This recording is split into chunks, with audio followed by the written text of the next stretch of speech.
Hey everyone, this is Project Libertas. My name's John. I'm doing this because I want the intelligent layman, or just the person that's interested, looking for more answers to know, I guess, the ideas that really govern this world.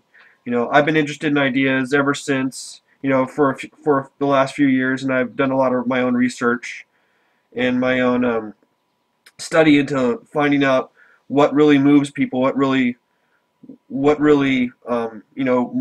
moves and shapes the world, and here are some of the answers that I came up with.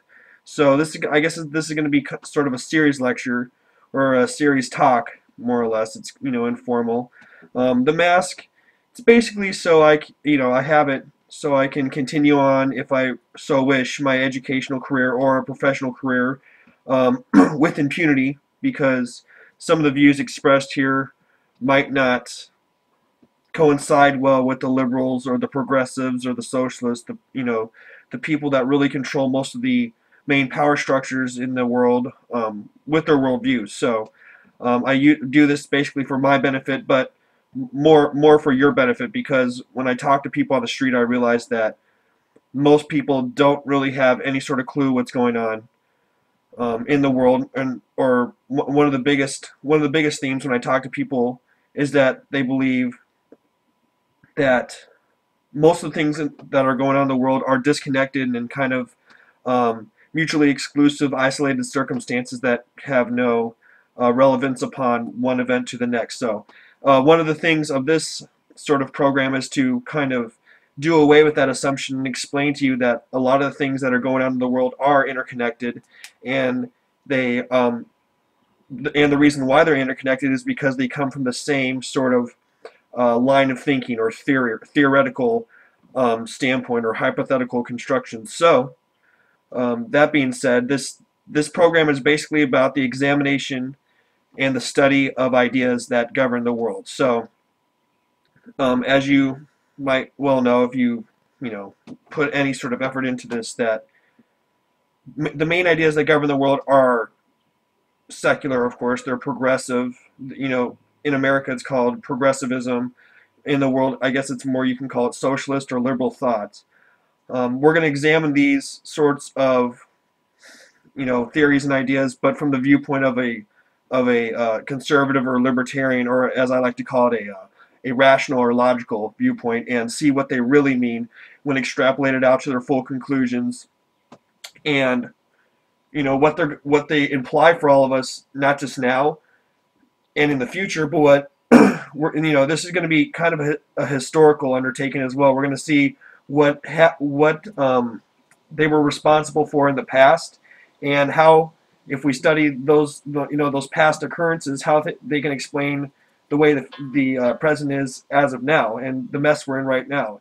And the more and more we get into this, the more and more we're going to find out that it's was actually excuse me, progressive and liberal ideas that got us into the mess we are now. So that's the main thing about this program. So another main theme is to kind of re-educate yourself, or unlearn the conditioning that you learn in these institutions that these these people currently hold almost absolute power. So one of them, of course, would be the educational system. The next one would be the media, and then the third one would be kind of the government bureaucracies throughout these various countries in Western civilization. Um, it's no secret that most of them are held by people that consider themselves liberal or progressive. So what you're going to get from them throughout your whole entire life up until maybe now is you're going to get a steady stream of progressive or liberal ideas. You're not going to get an honest version of either the implications of their ideas, or an honest version of the opposite side of the spectrum, of the ideological spectrum. So that's what this program is for as well. It's to give you the honest implications of their ideas, and then what the opposite side of the spectrum believes in contrast to them. So this is going to be a very comparative sort of undertaking as well. So I guess just a quick little talk. I'm going to try to do one, like, I'm going to try to put out one of these a week. So, but just a quick little talk before we wrap and end it, because this is kind of our pilot episode.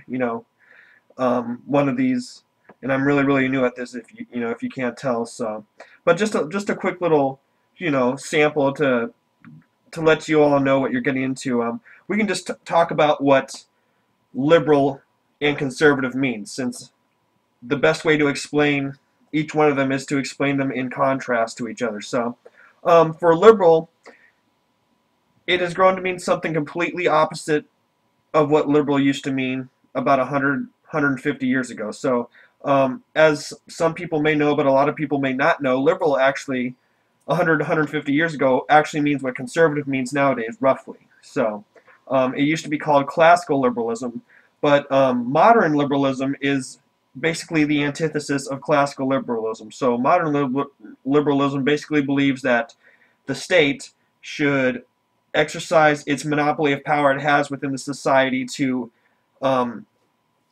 bring about a normative vision of change that the people in power hold upon the rest of the unsuspecting masses. And whatever that may be, it doesn't matter, because liberals believe that since or they believe more or less that since they are all, I guess, knowledgeable, that they know best for you, and you really shouldn't have a choice of or a say in the matter of what the government or the state should do on, I guess, of course, your behalf, but more often than not, it ends up being just to carry out the liberals' political agenda. And most of the time, the reason why they want this political agenda carried out is for psychological comfort, more than because they believe they're right. So that this usually entails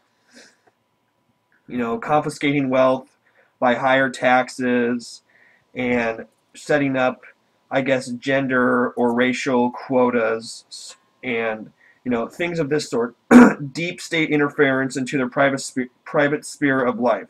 So the conservative, on the other hand, believes that outside of providing for a national defense and upholding, I guess, private contracts that are freely entered into between each individual for more or less economic transactions, that the state should stay out of the private sphere as much as possible, because the more interference the state interjects into the private sphere, the less freedom and liberty that the individuals within that sphere have. So that's just a quick little sample. It's by no means all conclusive. That is just a bare minimum ideology 101 talk right there. So with that being said, I'm excited to do this in such a pivotal year as 2012. As you all know, that we have a presidential election coming up, at least in America, if you're watching from another country, and I think it'll decide the trajectory of this country for at least the next 10 to 20 years, and it could actually decide, if we stay a superpower or not in this country. So, we need to really get rid of the president we have now, because he, as I said, he's a progressive, he's a liberal. He doesn't believe in America's individual sort of free market spirit that we had, or at least used to have. So, and he believes that the state should be an omnipotent force that drives social changes among the masses through, social engineering purposes. So, with that being said, I guess that's the end of our little pilot episode. I hope you'll come back next week. We're gonna, like I said, we're gonna try to do one of these a week, and I'm excited that you're here with us, and let's see what we can really do together.